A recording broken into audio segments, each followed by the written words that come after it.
vaatame siis seda Kaugel külas edasi. Vabandust.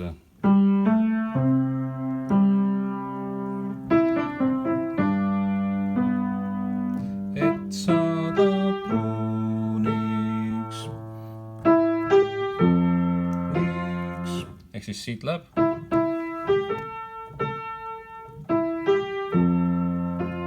Ja vasakus käes on, näita korra vasaku käe peale ka. Et saada pruuniks, anot 2. juuniks. Ja nüüd lähme edasi, nüüd jälle paremat kätt. Tõsta natuke kõrgemal, siis jäävad mõlemad kätt sinna peale. Võtan kaasa. Hästi suur hüppe on siit. Siin lihtsalt tuleb kätt tõsta. Reketid ja maapi, kuid rannas on vaid üks võrku. Paita papi. Ja natukene räägin sõrmedest ka veel. Et saada pruuniks. Seda on hästi mugav mängida, alustades pöidlega. Nüüd võid mulle telefoni vahel.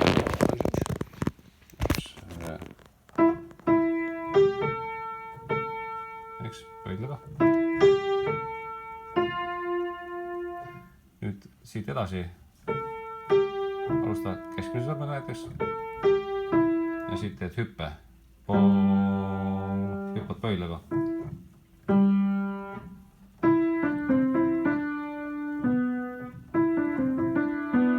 Nende sõrmedega võid alustada sellega.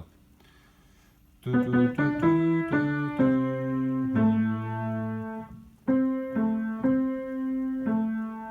nüüd endiselt jälgi seda mandariini asendit seal sõrmede all.